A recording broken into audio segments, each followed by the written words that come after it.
One of the most frustrating things about bass fishing, or any other kind of fishing for that matter, is trying to catch them when they just don't seem to want to cooperate.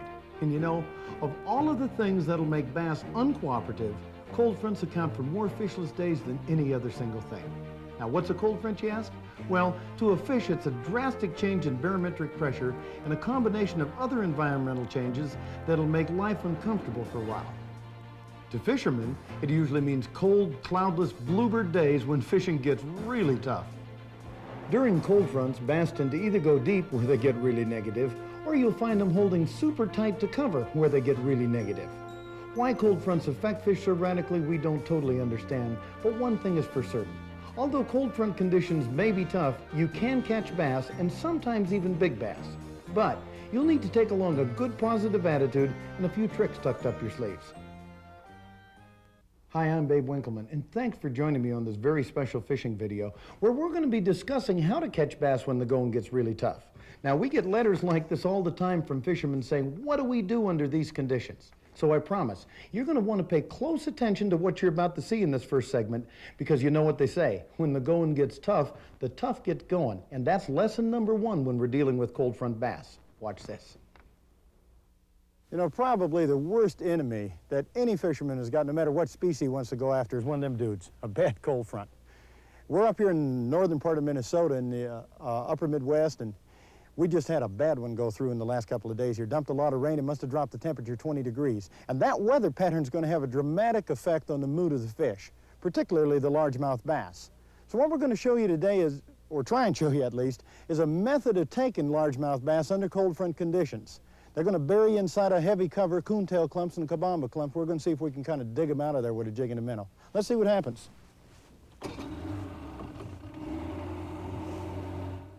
Now, a big key factor to getting these fish out of the kabamba clumps and coontail clumps here is boat positioning.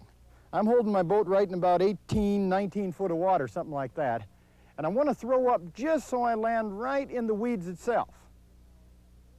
Now, the key is you've got to get the boat in position and start measuring your cast so you know exactly where that weed bed is, because it's critical that the bait falls right down the edge, right at the very, very lip of the coontail clumps. On cold front days, largemouth often bury deep in the bottom of weed clumps. Unless you work your bait down directly to them, the fish will completely ignore your offering. The key is to swim the jig along, just ticking the tops of the weeds. Then when it comes to the edge, let it fall down through the weeds right in front of the fish's nose. Some simply won't be able to resist. Now, a lot of times you'll find that the weed clump will feel like a fish and the fish will feel like a weed clump. It takes a little practice and a little doing it to get that feel down. The fish got a little bit more of an electric feeling to him, like right now. There he is. Ah, little feller.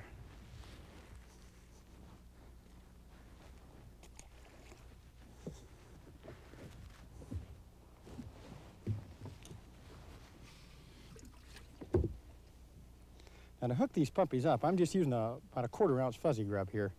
You want to match the size of the weight of the jig, obviously, to the condition that you're fishing. We're fishing coontail clumps that's stopping at 10, 11, down to about 14 feet. There's ragged weeds in there. That's why I'm using a 1/4 ounce. And this big minnow, using small sucker minnows, we just hook them right up through the nose so they're hooked on very solidly. The motion of the rod and the reel is what's going to give this thing the swimming action, as well as the fact that he's in good shape.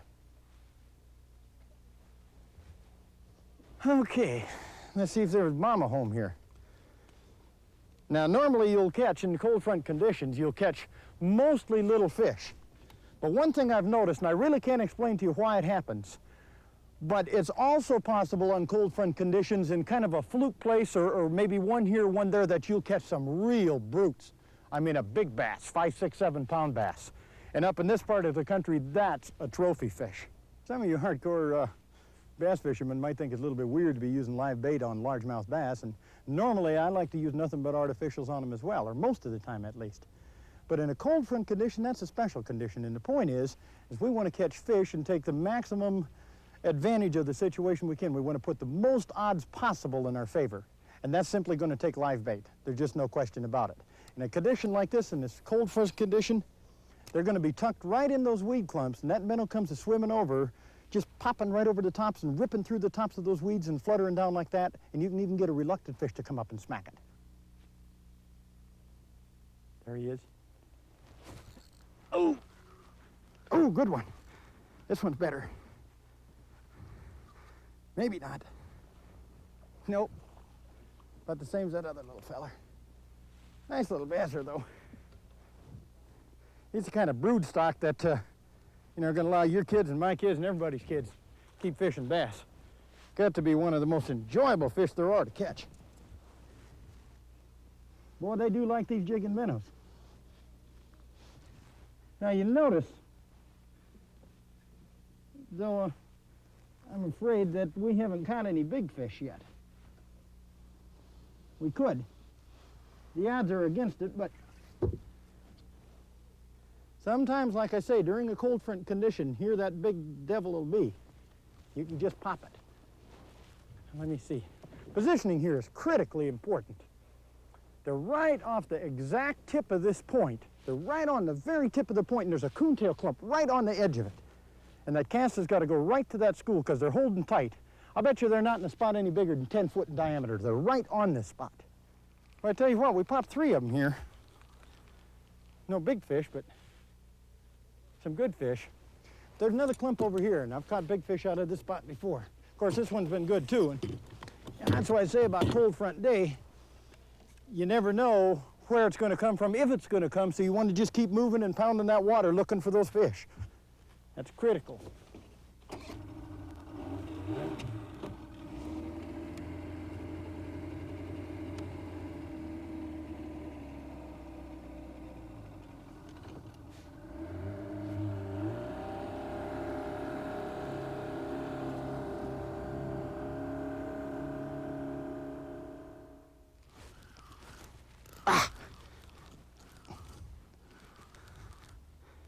Ooh, he's coming up.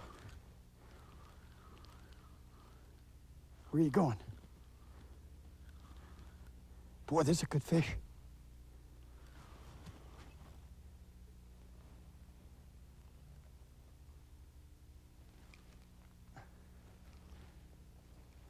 Get over here.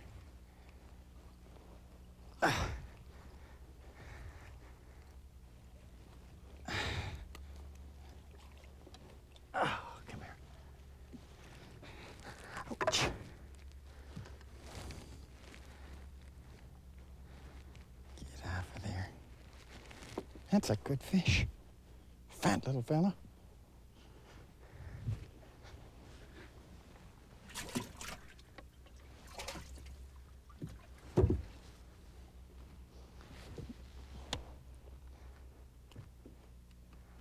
Up. Give me a minnow here.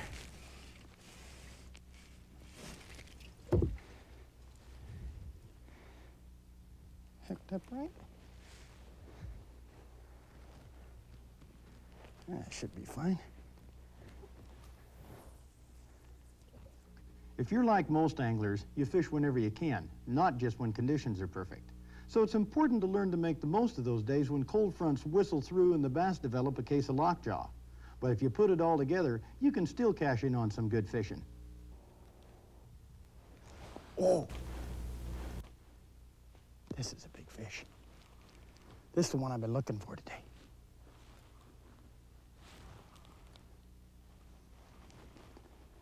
Come here. Get over here. Ooh, that's a big fish. Oh boy, that's a hog. That's a beautiful bass. Boy, and I'll tell you what, fish like that is what a guy's looking for anytime, but in a cold front condition, they're really rare, quite honestly. But as I said earlier, there's always a chance of catching one big brute. when you're out under the cold front condition. That's why we're keeping moving. We're looking for that one aggressive fish. You try the jig and minnow technique, and I think you'll improve your fishing, or you'll have at least one heck of a time out there catching a lot of fish. You know, on almost all natural lakes, especially under cold front conditions, deep water weed lines are home to most of the bass most of the time. However, on a typical lake, hey, that can cover a lot of water and bass aren't going to be found in all of it. But since we know that cold fronts often force bass into deep weeds or other forms of deep cover, understanding which weed lines bass prefers the trick. And on this next segment, I'll show you how to find those portions of the weed line that hold the most bass and how to work them effectively. Now, it can be challenging fishing, that's a promise, because you won't have the visual clues that'll help you pinpoint bass hideouts. But it'll usually be worth it. See what you think.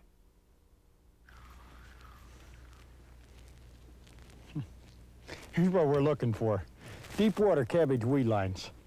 This plant right here probably accounts for more big game fish, muskies, northerns, walleye, largemouth, and even smallmouth bass and natural lakes than any other single plant. Biologically, I guess it's called clasping leaf pondweed, but most people refer to it as cabbage or celery weed or red top cabbage or musky weed or something like that. There's a lot of varieties. It's all about the same thing, and it holds a lot of fish in deep water. We're going to try and root some out today with some Texas rig plastic worms and some jigging grubs and jigging worms and so forth. See if we can dig out some largemouth bass off this weed line. I'm fishing today with a good friend, Paul Vinton, who's one of the better worm fishermen I know. I convinced Paul to take some time off from his tackle business and share some thoughts with us on fishing plastic worms, which wasn't real tough, by the way, since he likes to catch bass just about as much as I do. Babe, why'd you pick this particular spot to work these deep water weed lines? Well, it's got a combination of the two things I probably like the best. Well, a number of things. I guess number one is there's an inside corner right up here, and it's a tight inside corner, and there's cabbage on it, and there's some coontail and stuff mixed in with it, but a lot of cabbage. And that comes right out to a point out here, and there's cabbage and weed growth on the point. So we got an inside and a point. And if both of them drop into deep water with a good hard bottom, so there's a place for those bass to go in a cold front condition and just about any condition. Most of the time, weather conditions dictate where the bass will be along the weed line. When conditions are prime and the bass are actively feeding, you'll find them schooled up out on the points. But when a cold front sails in and the fish turn off, most will move down the weed line to the inside corners where they bury deep in the thickest part of the weeds. But even then, some can still be rooted out with the proper presentation. Look at this. Snake.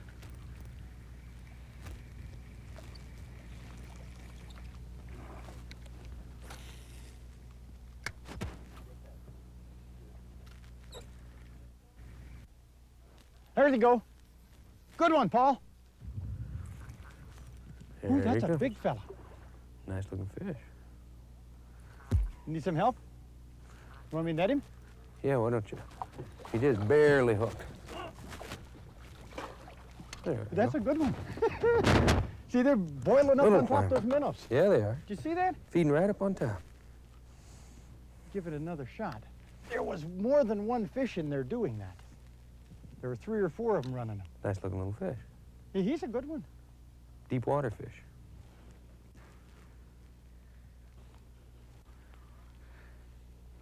Oh, there we go. Oh, we got That school didn't take feeding. long. Ooh, that's a good one too. Good fish. Yes. Well, what do you? No, it's a submarine. Let him jump. There you go. There he comes.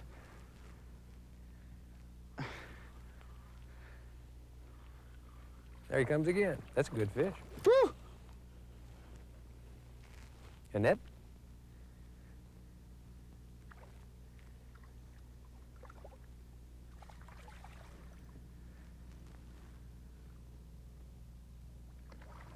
They sure do fight, don't they? Yeah. Got some meat to him. That's the school of fish we were looking for out there. Chunky little devils. Look Look how fat he is. Look at this. I Now, he's bet got a you he bluegill. is. That's what they Yeah. were running out there Yep. was bluegill. You can see that puppy right here in his belly. Pretty good size one, too. He's a fat bass. They're up schooling on him. They're chasing right up the top of the surface. Look at that. Get down there and have your lunch, guy. Let's go back up there and get some more out of that school. Okay. What makes a bass hold on these deep water weed lines instead of up there in those reed banks? Oh, boy, it's got everything they need. You know, fish are pretty timid as a rule. And sitting down in that deep water weeds, They can just sit down in there, go to the bottom, come up like a submarine and feed and go right back down. They don't have to really go any place they don't want to, but they do. There are two main types of weed lines, and naturally, the bass use each differently. The weed wall bass are almost always on the outside edge when active. The more aggressive they are, the higher they'll suspend. On the other hand, when aggressive bass are feeding on a tapering weed line, they tend to roam more. Feeding fish may be found on either the outside edge or scattered over the tops. When fishing a tapering weed line where the weeds are sparse, I usually prefer to tie on a jig and grub or a method reaper. Sure, you may get hung up once in a while with the exposed hook, but it'll definitely increase your odds of putting them in the boat. However, for thick weed wall conditions, a Texas rigged worm is normally your best bet. Thread on a bullet slip sinker and tie on a special worm hook, then force the hook in and out of the worm and bury the barb back in. Done properly, this rig can be worked through the thickest weeds with little or no hang-ups at all. Oh, there we go. Got one? Yeah. Good fish? He's better than I thought. Not bad. Good one. Hey, this weed line fishing's all right. He's a good one. Where'd you get him? Right on top or on the side? Just out there, I was down deep on that one. Good fish. Yeah. There's a line. Gotta be another one out there. Got to be about 1,000 more. The matter of fact is, can we catch them? What are you using for line weight in there? You know, this 8. is relatively open water. Yeah, I'm just using 8. Do you ever have to go down lighter than 8? Oh, 6 is about as light as I ever go on a weed line. I like to hit them pretty good if I can. I'm using about a 4-action. It's a medium stiff rod here. It's got a real light tip to it, but just a real strong backbone, so I can get a real quick snap on the set. Because it's all, I'm setting it, boom, just like that. Just with right your the wrist? Yeah, rather than sweep. Yeah. Or if I'm using a worm, I like a little bit longer rod than this, actually. This is a 5.5 footer, and to me, that's a better jigging rod. Whoa! But I'm underneath you here. I lost mine. What? No, he's still there. Where'd he go? How am I tangled around you? Hang on here. Hang on. Wait. Let me get out of there. Wait, I got a fish too. You're kidding. No, my line was going sideways. What? You sure we ain't both got the same fish? Ooh, I don't know. There, one come up. They're right together. Whoop. Whose sinker is where? I don't know. There's one fish. Your line's on the other side. Oh, God, you got a big one on, Paul. Oh, that's a nice Ooh, fish. so do I. I don't know what the heck I got here. Maybe it's a snake. You got a big fish? I don't know. He hasn't You come got a up yet. snake. I want to keep us up off of that. It's a nice fish. What do you got on there? I don't know. He kept going down and down. Let me get this one away. I'll get the net. Ooh.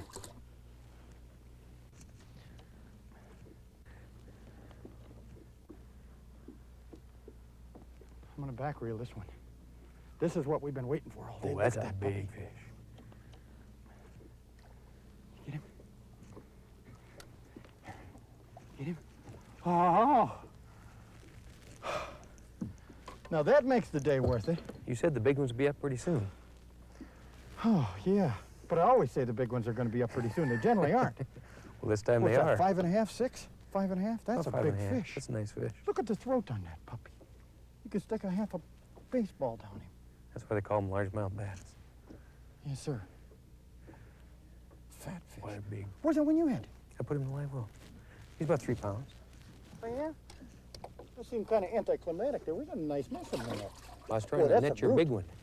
I didn't know what the heck I had. The way he was running, it went sideways. I seen one roll, and then all of a sudden they were tangled across. We're just lucky we didn't get them all tangled up. I thought I had a snake. Guy told me one time, and that's the way I originally learned to fish deep water weeds with a worm like this. He said, if you keep one thing in mind, he said, concentrate on this, that there's a 10-pounder this far behind your worm at all times as you're swimming it and dropping it and so forth. He said, you just continue to visualize in your mind the worm swimming with this 10-pounder with his mouth open right behind it. So you're ready like spring steel. Always. Always. Because they'll hit so fast, you're poop. And I never forgot that. Good idea. I never forgot that, and that was probably better training for concentrating with a worm than anything anybody's ever told me about it. I'll tell you, worm fishing, especially in deep water, takes a lot of concentration. That's it. You get your line wound around? Yeah, I just tipped around once. Got one? I got one. Good Oh, one? here's a fish. Good one? Good fish. Well, that's That's a big big fish. That's a 6-pound fish. Ooh. Or close. That's a horse. Come up and... God, I love that when they come up and shake their head like that. Here's your sinker. I know it. Come clear up on top. Where's that puppy? He's coming. Back. That's a big fish. That's the biggest fish today. He's down the weeds. Oh, he's got weeds hanging on? Yeah, he's got weeds all over him. Here he comes. I'm gonna try and get him for you. Oh, oh, Paul, holy cow. That's the biggest fish of the day. Holy cow. That's what you call a hog.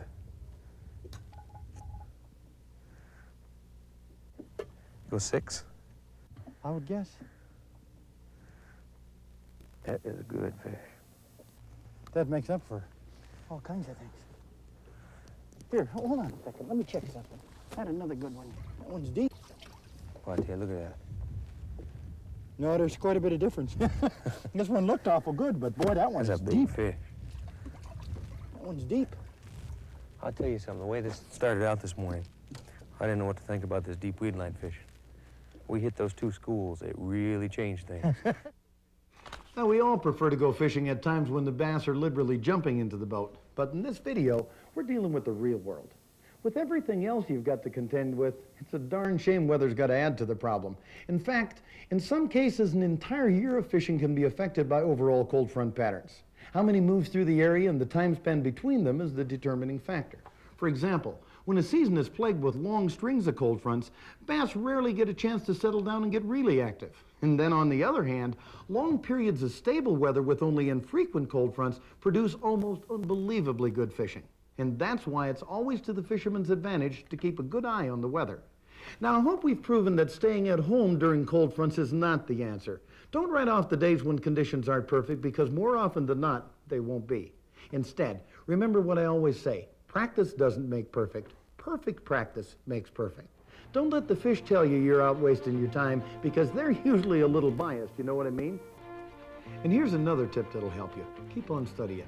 Whether you consider yourself a pretty darn good hunter and fisherman, or maybe you'd like to become better at it, education is what's going to bring it all together for you. Study videos like this. Read books, magazines of your chosen sport, and attend every seminar that you can get your hands on. And of course, don't forget to tune into Good Fishing and Outdoor Secrets each and every week. And as you learn more and get more successful at taking game, please keep your responsibility to the future of the outdoors foremost in your mind. Don't necessarily kill your limit, because limiting your kill may often be the better option. Treat nature and all its resources with the respect they deserve. After all, preserving them for future generations is totally up to us. And until next time, hey, good fishing and good hunting.